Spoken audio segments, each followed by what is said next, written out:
അടുത്ത് professor Abid Hussain Thangal. Sir, അങ്ങേക്ക് 7 minute സംസാരിക്കാം. ഞാൻ എതിർക്കുകയാണ്. സർ, 1995 അധികാര വികേന്ദ്രീകരണം നടന്നു. ജനങ്ങൾക്കും അതുപോലെ തന്നെ പഞ്ചായത്തുകൾക്കും ഒക്കെ ഒരുപാടേറെ സ്വാതന്ത്ര്യങ്ങളുണ്ടായിരുന്നു. പക്ഷേ ഇന്ന് അങ്ങയുടെ ഗവൺമെൻറ്റും ജനാധിപത്യത്തിലൂടെ തിരഞ്ഞെടുക്കപ്പെട്ടതാണെങ്കിലും ഒരു ഏകാധിപത്യത്തിലൂടെ തരത്തിലൂടെ പ്രവർത്തിക്കുകയും നയങ്ങൾ നടപ്പിലാക്കുകയും ചെയ്യുകയാണ്. പഞ്ചായത്തുകൾക്ക് അവരുടെ പ്രവർത്തനങ്ങളും പദ്ധതികളും ഒക്കെ നടപ്പിലാക്കുന്നതിന് വേണ്ടി എല്ലാ തലത്തിലും ആസൂത്രണ സമിതികളുടെ അംഗീകാരം ലഭിക്കേണ്ടുന്ന ഒരു നിലപാട് സ്വീകരിച്ചതുകൊണ്ട് തന്നെ അത് പലതും ഒരു മാറ്റി ഇന്ന് 3 പതിറ്റാണ്ട് കഴിഞ്ഞതിന് ശേഷം പഞ്ചായത്തുകൾക്ക് അതിനുള്ള ഒരു മെച്യൂരിറ്റിയൊക്കെ വന്നിട്ടുണ്ട്. അപ്പോൾ അതുകൊണ്ട് പഞ്ചായത്തുകൾക്ക് പല പദ്ധതികളും നടപ്പിലാക്കാൻ ആവശ്യമായ ഒരു സൗകര്യം ചെയ്തു കൊടുക്കുന്നത് നന്നായിരിക്കും എന്ന് സൂചിപ്പിക്കുകയാണ് ആദ്യമായി.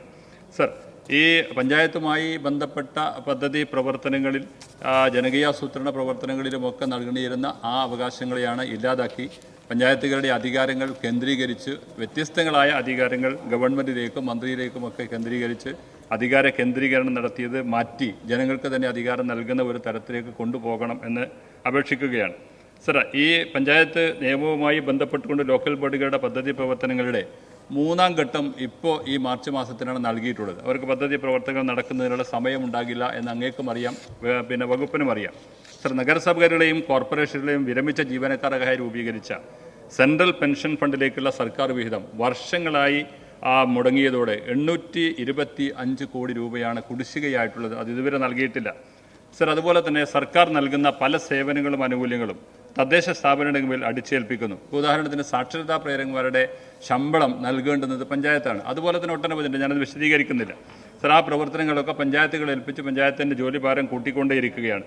പദ്ധതി പണം വിനിയോഗിച്ചുകൊണ്ട് എല്ലാം വാങ്ങുന്നത് ജമ്മിൽ നിന്നാകണമെന്ന് പറയുകയാണ്. ജമ്മിൻ്റെ മാനദണ്ഡങ്ങൾ ഒരിക്കലും സാധൂകരിക്കാൻ കഴിയാത്ത ഒരു പ്രയാസങ്ങൾ അനുഭവിക്കുന്നത് കൊണ്ട് തന്നെ അതിന് വലിയ ബുദ്ധിമുട്ടുകളാണ് നേരിടുന്നത്. അത് മാറ്റണം എന്നങ്ങയോട് അഭ്യർത്ഥിക്കുകയാണ്. സർ, തനത് ഫണ്ട് 100% വിഭവ സമാഹരണം നടത്തണമെന്ന് അങ്ങും വകുപ്പും ഒക്കെ നിർദ്ദേശിക്കുമ്പോഴും അത് സമാഹരിക്കുന്നതിനാവശ്യമായ കഴിഞ്ഞ കാലങ്ങളിൽ ഉണ്ടായിരുന്ന ഒരുപാടേറെ ആനുകൂല്യങ്ങൾ ഇല്ലാതാക്കിയിരിക്കുകയാണ്. അപ്പോൾ KSEBയുടെ കറണ്ട് കണക്ഷൻ ലഭിക്കണമെങ്കിൽ, വെള്ളത്തിന് കണക്ഷൻ ലഭിക്കണമെങ്കിൽ പഞ്ചായത്തിന് അനുമതി വീടുണ്ടാക്കുന്നതിന് മുമ്പ് പഞ്ചായത്തിന് അനുമതി വാങ്ങണമെന്നുണ്ടായിരുന്നു. അതില്ലാതെ അവർക്ക് കണക്ഷൻ ലഭിക്കുന്നതോടുകൂടി ആ പണമടക്കാതെ പോവുകയാണ്, വിഭവ സമാഹരണം നടക്കാതെ പോവുകയാണ്. സർ, സ്പിൽ ഓവർ വർക്കുകളെക്കുറിച്ച് പഞ്ചായത്തുകൾക്കുള്ള പരാതികൾ ഒട്ടനവധിയാണ്. 2018-19 മുതൽ പദ്ധതി നിർവഹണത്തിൽ സ്പിൽ ഓവർ പ്രൊജക്റ്റുടെ ക്യാരി ഓവർ വീതം ലഭ്യമാകുന്നില്ല എന്നൊരു വസ്തുതയാണ്. തദ്ദേശ സ്ഥാപനങ്ങളെ ഇത് വലിയ പ്രതിസന്ധിയിലാക്കുകയാണ്. അത് ഒന്ന് പുനഃക്രമീകരിക്കാൻ ആവശ്യമായ നടപടികൾ അങ്ങയുടെ ഭാഗത്തുനിന്ന് ഉണ്ടാകണമെന്ന് അഭ്യർത്ഥിക്കുകയാണ്. സർ, മറ്റൊന്നിവിടെ എല്ലാവരും അവകാശപ്പെട്ടത് ലൈഫ് മിഷൻ പദ്ധതിയുടെ ഭാഗമായി ഉണ്ടായ ഗുണങ്ങളും മറ്റു കാര്യങ്ങളും ഒക്കെയാണ്.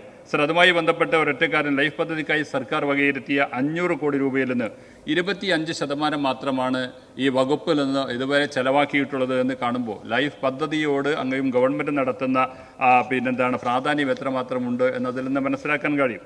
സർ, അതോടൊപ്പം തന്നെ ഈ തദ്ദേശ പൊതുഭരണ വകുപ്പുമായി ബന്ധപ്പെട്ടുകൊണ്ട് 5 വകുപ്പുകളെ ക്രോഡീകരിച്ചുകൊണ്ട് ഒരൊറ്റ ഏക വകുപ്പായി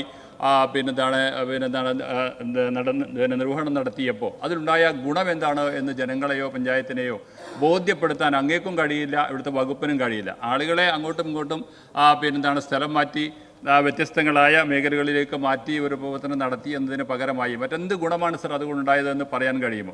സർ, പഞ്ചായത്തിലുള്ള ഒരാൾ മുനിസിപ്പാലിറ്റിയിലേക്ക് പോയി മുനിസിപ്പാലിറ്റി നിയമം അറിയില്ല, മുനിസിപ്പാലിറ്റിയിലുള്ള ഒരാൾ പഞ്ചായത്തിലേക്ക് വന്ന് പഞ്ചായത്തിലുള്ള നിയമം അറിയില്ല. രണ്ടിടത്തെയും പ്രവർത്തനങ്ങൾ അവതാളത്തിലാകുന്ന ഒരു തരത്തിൽ ആണ് ഈ പ്രവർത്തനങ്ങൾ നടന്നുപോയത്. അതുപോലെ തന്നെ ആ ഏകീകരണ വകുപ്പിന് നാളിതുവരെ ഒരു ഫംഗ്ഷൻ മാനുവൽ പോലും ഇതുവരെ തയ്യാറാക്കിയിട്ടില്ല എന്നത് അങ്ങേക്കറിയാം. അത് തയ്യാറാക്കിക്കൊണ്ട് എങ്കിലും ഈ പ്രവർത്തനത്തിന് ഒരു ഗുണകരമായ മാറ്റമുണ്ടാക്കുന്നതിന് നിലപാട് സ്വീകരിക്കണം. സർ, സംസ്ഥാനത്തെ 77 ഗ്രാമപഞ്ചായത്തുകളിൽ അസിസ്റ്റന്റ് സെക്രട്ടറിമാർ നിലവിലില്ല എന്ന വസ്തുത അങ്ങ് മനസ്സിലാക്കിയിട്ടുണ്ടാവും തോന്നുകയാണ്. സർ, ബ്ലോക്കിലേക്ക് BDO ആയി സ്ഥലം മാറിപ്പോയ പഞ്ചായത്ത് സെക്രട്ടറിമാർക്ക് 8 മാസത്തോളമായി ശമ്പളം കിട്ടുന്നില്ല ഈ ഒരു പ്രവർത്തനത്തിൻ്റെ ഭാഗമായി. സോ, സ്റ്റാഫ് പാറ്റേൺ ഇതുവരെ പുതുക്കിയിട്ടില്ല. അതുകൊണ്ട് തന്നെ അതിൻ്റെ പോരായ്മ വളരെ പ്രയാസകരമായി അനുഭവിക്കുകയാണ്.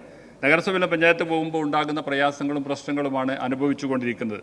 സർ, അതുപോലെ തന്നെ അടിക്കടി ഉണ്ടാകുന്ന സോഫ്റ്റ്വെയർ മാറ്റങ്ങൾ, അതൊക്കെ ഒരുപാടേറെ കാര്യങ്ങൾ ഇവിടെ നേരത്തെ പലരും പറഞ്ഞതുപോലെ ഒട്ടനവധി സമയങ്ങളെടുത്ത് പറയേണ്ടുന്ന കാര്യങ്ങളാണ്. പഞ്ചായത്തുകളിൽ ഉണ്ടായിരുന്ന ILGEMൻ്റെ സോഫ്റ്റ്വെയർ മാറ്റി ഇതായി പുതിയ KSMART നടപ്പിലാക്കാൻ പോവുകയാണ്. KSMART നടപ്പിലാക്കുന്നത് അത് കോർപ്പറേഷൻ നഗരസഭകളിൽ നടപ്പിലാക്കിയത് ആധാറുമായി ലിങ്ക് ചെയ്ത് മുന്നോട്ട് പോകണമെന്നാണ് പറഞ്ഞിട്ടുള്ളത്. സർ, ഇപ്പോൾ അത് പഞ്ചായത്തിലേക്കും വ്യാപിപ്പിക്കുകയാണ്. പഞ്ചായത്തിലേക്ക് വ്യാപിപ്പിക്കുന്നതോടുകൂടി ILGM ഈ മാസം 25 മുതൽ നിർത്തലാക്കാനാണ് അങ്ങ് ഉത്തരവിറക്കിയിട്ടുള്ളത്. അതുകൊണ്ട് തന്നെ 25 മുതൽ 1-ാം തീയതി വരെ ഈ 5 ദിവസം കേരളത്തിലെ പഞ്ചായത്തുകളിലൊന്നും ഒരു സേവനവും പഞ്ചായത്തുകളും ജനങ്ങൾക്കും അല്ലെങ്കിൽ മറ്റ് മേഖലകളിലെ ആളുകൾക്കും ലഭിക്കില്ല എന്നുള്ളത് ഉറപ്പാണ്. ഒരു തരത്തിൽ പഞ്ചായത്തിൽ ഇവിടെ സി മൊയ്തീൻ സാഹിബ് പറഞ്ഞ ഒരു കാര്യം കൂടി മെയിൻ്റനൻസ് ഗ്രാൻറ്റുമായി ബന്ധപ്പെട്ടുകൊണ്ട് അതിൻ്റെ മാനദണ്ഡങ്ങൾ മാറ്റി അത് ജനങ്ങൾക്ക് ഗുണമാകുന്ന രൂപത്തിലുള്ള മാനദണ്ഡങ്ങൾ മാറ്റി അതിനനുസരിച്ചുള്ള പ്രവർത്തനത്തിന് പ്രാധാന്യം നൽകണം എന്ന് സൂചിപ്പിക്കുകയാണ്. സർ, വിദ്യാഭ്യാസവുമായി ബന്ധപ്പെട്ടുകൊണ്ട് ഇവിടെ രാഹുൽ മങ്കൂട്ടത്തിൽ ഒട്ടേറെ കാര്യങ്ങളുമായി ബന്ധപ്പെട്ടുകൊണ്ട് പറഞ്ഞു. ഞാനത് സൂചിപ്പിക്കുന്നില്ല. എല്ലാ ജില്ലകളിലും മോഡൽ സ്കൂളും 6 മാസത്തിൽ അധ്യാപകർ റെസിഡൻഷ്യൽ ക്യാമ്പും ഒക്കെ നടത്തുമെന്നൊക്കെ പറഞ്ഞിരുന്നു. സർ, അതൊന്നും നടന്നില്ല. ഇത് ഇപ്പോഴും വകയിരുത്തിയ കോടികളുടെ പണം ഇതുവരെ വകുപ്പിൽ ചെലവഴിക്കാൻ പോലും സാധിച്ചിട്ടില്ല. സർ, പ്രീ പ്രൈമറിയിലെ അധ്യാപകർക്ക് ദീർഘകാലമായി ശമ്പളവും വേതനവും ലഭിക്കാത്ത ഒരവസ്ഥാവിശേഷമുണ്ട്. യൂണിഫോം നൽകിയതിനോ ഉച്ചഭക്ഷണം നൽകിയതിനോ ഹെഡ് മാസ്റ്റർമാർക്ക് പണം ലഭിക്കാത്ത അവസ്ഥ ഇപ്പോൾ നിലനിൽക്കുകയാണ്. 2024-25 വർഷത്തെ തസ്തിക നിർണ്ണയം നാളിതുവരെ നടത്തിയിട്ടില്ല. അധ്യാപകർക്ക് നിയമന അംഗീകാരം നൽകിയിട്ടുണ്ട്.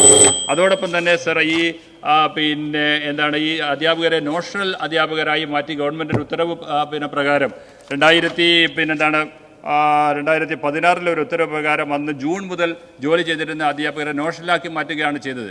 അതൊരു റെട്രോസ്പെക്റ്റീവ് എഫക്റ്റ് കൊടുത്തുകൊണ്ട് ഡിസംബറിൽ ഉത്തരവ് വന്നപ്പോൾ ജൂണിൽ ജോയിൻ ചെയ്ത ആളുകളെ മുഴുവൻ നോഷണൽ അധ്യാപകരാക്കി. ആകെ 150 അധ്യാപകർ. അതിനാൽ അവർക്ക് ശമ്പളവും അപ്രൂവലും കിട്ടാത്ത ഒരവസ്ഥാവിശേഷമുണ്ട്. സർ, അതോടൊപ്പം കായിക വകുപ്പുമായി ബന്ധപ്പെട്ടൊരു കാര്യം കൂടി പറയാൻ. മലപ്പുറത്ത് നിന്നുള്ള ഒരു മന്ത്രിയാണ് അദ്ദേഹം. കായിക വകുപ്പും ഒക്കെയാണ് കൈകാര്യം ചെയ്യുന്നത്. മലപ്പുറത്ത് സ്പോർട്സുമായി ബന്ധപ്പെട്ട് ജനങ്ങൾ വളരെ താല്പര്യത്തോടു കൂടി നിൽക്കുന്ന പ്രദേശമാണെന്ന് എല്ലാവർക്കും അറിയാം. സർ, അവിടെ ഒരു അത്ലറ്റിക് സ്റ്റേഡിയം ഇല്ല. ആ അത്ലറ്റിക് സ്റ്റേഡിയം ഉണ്ടാക്കുന്നതിന് മലപ്പുറത്തും കോട്ടക്കലും ഒക്കെ സൗകര്യപ്രദമായ സ്ഥലങ്ങളുണ്ട്. അവിടെ അത്ലറ്റിക് സ്പോർട്സ് കോംപ്ലക്സുകളും സ്റ്റേഡിയങ്ങളും ഉണ്ടാക്കുന്നതിന് ആവശ്യമായ നടപടികൾ ഉണ്ടാകണമെന്ന് പറയുകയാണ്. അതോടൊപ്പം തന്നെ മന്ത്രി മെസ്സിയെ 100 കോടി രൂപ കൊടുത്ത് കേരളത്തിലേക്ക് കൊണ്ടുവരണമെന്ന് പറയുമ്പോൾ അഭിപ്രായമൊക്കെ ഒരുപാടേറെ ആളുകൾക്ക് ഈ ജോലി നൽകുന്നതിനൊക്കെ ആവശ്യമായ നടപടികൾ സ്വീകരിക്കണം. അതൊന്നും നടപ്പിലാക്കാതെ ഈ ഒരു ഇൻഫ്രാസ്ട്രക്ചർ ഉണ്ടാക്കി കേരളത്തിൽ നിന്ന് മെസ്സിമാരെ ഉണ്ടാക്കുന്നതിന് ആവശ്യമായ നടപടി സ്വീകരിക്കണമെന്നുകൂടി ആവശ്യപ്പെട്ടുകൊണ്ട് ഈ ധനാഭ്യർത്ഥനയെ ഞാൻ എതിർക്കുകയാണ്. സർ.